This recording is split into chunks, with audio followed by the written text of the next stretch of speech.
इनाया जल्दी ही समुद्र के किनारे पहुंच जाती है और जादुई शरबत को पी लेती है। इनाया जैसे ही जादुई शरबत को पीती है तो वह बेहोश हो जाती है। शरबत पीने के बाद इनाया की पूंछ पैरों में बदल जाती है और तभी वहां पर राजकुमार का कुत्ता शेरू सूंघते सूंघते आ जाता है। इनाया को बेहोशी की हालत में देखकर वह दौड़कर राजकुमार के पास जाता है और उसे इनाया के पास ले आता है। जब राजकुमार की नज़र इनाया पर पड़ती है तो वह इनाया की खूबसूरती को देखता ही रह जाता है। फिर राजकुमार इनाया को बेहोशी की हालत में अपने राजमहल ले आता है। इनाया को देखने के बाद कहीं न कहीं राजकुमार को भी इनाया से प्यार हो जाता है, लेकिन राजकुमार मजबूर था क्योंकि उसने उस राजकुमारी को शादी करने का वचन दे दिया था जिसने राजकुमार की जान बचाने का झूठा नाटक किया था। अगले दिन जब इनाया को होश आया तभी वहाँ पर राजकुमार आता है और इनाया से उसके बारे में पूछता है। तुम कौन हो? तुम्हारा नाम क्या है? और तुम समुद्र के किनारे बेहोश क्यों पड़ी थी? तुम्हें क्या हुआ था? और तुम्हारा घर कहाँ है? इनाया के होश में आते ही राजकुमार ने मानो सवालों का पहाड़ खड़ा कर दिया हो, लेकिन इनाया राजकुमार के किसी भी सवाल का जवाब ना दे पा रही थी, जिसके कारण वह बहुत दुखी हुई। इसके बाद इनाया को राजकुमार की शादी के बारे में पता चला कि राजकुमार की शादी उसी राजकुमारी से होने जा रही थी जो उस दिन राजकुमार को समुद्र के किनारे से लेकर आई थी। यह खबर सुनकर इनाया को और भी ज़्यादा दुख हुआ कि जिसके लिए उसने अपनी पूंछ खोई थी, अपनी आवाज़ खोई थी, अपना घर परिवार छोड़ा था, वह किसी और से शादी करने जा रहा था। यह सब सोचकर इनाया समुद्र के किनारे आकर रोने लगती है। तभी वहाँ पर राजकुमार आ जाता है। क्या हुआ? आप रो क्यों रही हो? इस पर इनाया कुछ भी नहीं बोल पाती है और बस रोती ही रहती है। उधर सम्पी यह सारी बातें सुनकर समुद्र के राजा और बाकी राजकुमारियों को बताता है। राजा ने शम्पी की बात सुनी तो वह तुरंत ही डायन की गुफा की तरफ चल देता है। बाकी जलपरियां भी पीछे पीछे चल देती हैं। डायन ने जब उन सभी को अपनी गुफा की ओर आते हुए देखा तो वह डर गई। अरे डायन, तूने मेरी बेटी के साथ क्या किया? तूने उसे जलपरी से इंसान क्यों बनाया? तुझे मेरा जरा सा भी खौफ नहीं हुआ? महाराज, मैंने तो इनाया को मना किया था कि वह ऐसा ना करे, लेकिन वह राजकुमार के प्रेम में पागल थी, इसलिए उसने मेरी एक ना सुनी। इनाया, तुमने ये क्या कर लिया? मैंने तुम्हें पहले ही बताया था कि इंसानों से दूर रहना, फिर भी तुमने मेरी एक न मानी। महाराज, आप दुखी मत होइए। आप इस डायन से यह पूछिए कि इनाया को वापस जलपरी कैसे बनाया जाए। डायन, क्या मेरी बेटी को इंसान से वापस जलपरी बनाने का कोई रास्ता है? हाँ महाराज, एक रास्ता है जो इनाया को वापस जलपरी बना सकता है।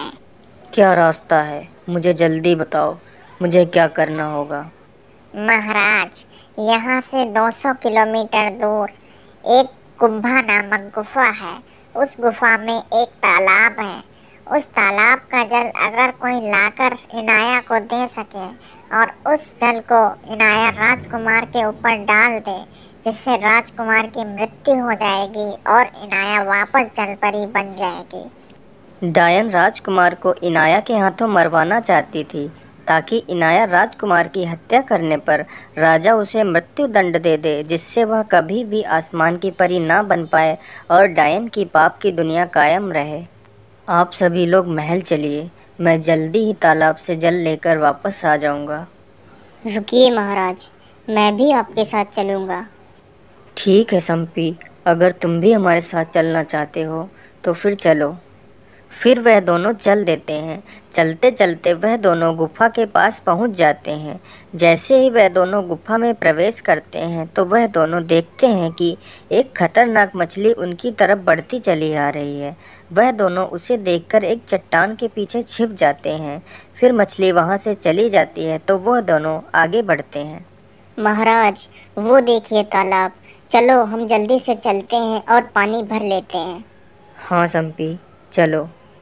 जैसे ही वह दोनों तालाब की ओर बढ़ते हैं तो देखते हैं वहाँ पर एक नहीं बल्कि कई सारे तालाब होते हैं। सम्पी, यहाँ तो कई सारे तालाब हैं, हमें कैसे पता चलेगा कि हमें किस तालाब से पानी लेना है? हाँ महाराज, बात तो सही है, मुझे कुछ सोचने दीजिए। फिर संपी ने देखा कि एक तालाब का पानी ज़्यादा नीला है, जबकि बाकी तालाबों का पानी हल्का ही नीला था। महाराज, आप ध्यान से देखिए, इस तालाब का पानी गहरा नीला है, जबकि बाकी तालाबों का पानी हल्का ही नीला है। महाराज, कहीं न कहीं वह तालाब यही है जिसकी बात वह डायन कर रही थी। हाँ संपी, तुम ठीक कहते हो। तो फिर हम इसी तालाब से जल भर लेते हैं। जैसे ही राजा पानी भरने के लिए आगे बढ़ता है, तभी वहाँ पर राक्षस आ जाता है। अरे मूर्खों, कौन हो तुम लोग और तुम्हारी हिम्मत कैसे हुई इस गुफा में प्रवेश करने की? अब तुम लोग नहीं बचोगे। बहुत दिनों से कोई शिकार भी नहीं मिला था।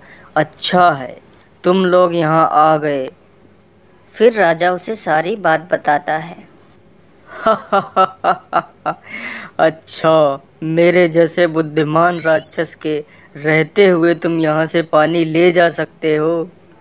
क्या बोला रे राक्षस, तू बहुत बुद्धिमान है, लेकिन तुझे नहीं पता मैं तुझसे भी ज़्यादा बुद्धिमान हूँ।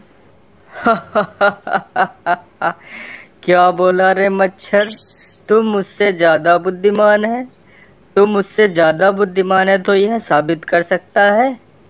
हाँ रे राक्षस, मैं साबित कर सकता हूँ, लेकिन मेरी एक शर्त है। अगर मैं शर्त जीतता हूँ तो तू मुझे यहाँ से पानी ले जाने देगा। ठीक है, मुझे तेरी शर्त मंजूर है।